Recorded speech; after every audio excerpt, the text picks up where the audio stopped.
1864ஆம் ஆண்டுல இதற்கு பக்கத்துல இருக்கக்கூடிய க்ரூம் லேக் சால்ட் பிளாட் சுற்றி வெள்ளி மற்றும் ஈயம் கண்டுபிடிக்கப்பட்டுச்சு. அண்ட் அதற்கு அப்புறமா பார்த்தீங்கன்னா பேட்ரிக் ஷேஹான்ங்கிற நபர் அந்த இடத்துல ஒரு வீட்டை கட்டி 1889ஆம் ஆண்டில் க்ரூம் மைன் அப்படின்னு சொல்லக்கூடிய ஒரு சுரங்கத்தை நிறுவினார்.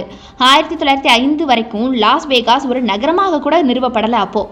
அதற்கப்புறமா 1941ஆம் ஆண்டு இந்த இடம் அமெரிக்க அரசினால் குண்டுவீச்சு விமானங்களுக்கான பயிற்சி தளமாக பயன்படுத்த முடிவு செய்யப்பட்டுச்சு. 2ஆம் உலகப் போருக்கு அப்புறமா அமெரிக்காவிற்கும் சோவியத் யூனியனுக்கும் இடையே நடந்த பனிப்போரில் இது ரெண்டுமே மாறி மாறி ஒன்று உளவு பார்த்துக்க இருந்துச்சு. அது உளவு மட்டும் பார்த்துக்கலன்னு நம்ம எல்லாருக்கும் தெரியும்.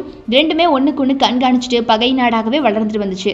சரியாக அப்போதான் பார்த்தீங்கன்னா அமெரிக்காவுடைய 2 CIA வீரர்கள் சோவியத் யூனியனுடைய வளர்ந்து வரும் அணு ஆயுத திட்டத்தினை கண்காணிக்கக்கூடிய புதிய உளவு விமானங்களை உருவாக்க பொருத்தமான ஒரு மறைவிடத்தை தேடிட்டு போனாங்க. அப்பதான் அவங்க கண்டுபிடிச்ச இடம் ஏரியா 51. அதற்கப்புறமா உளவுத்துறை மற்றும் அமெரிக்க இராணுவம் CIAக்கு பொருத்தமான ஒரு இடமாக இதை முடிவு செஞ்சாங்க.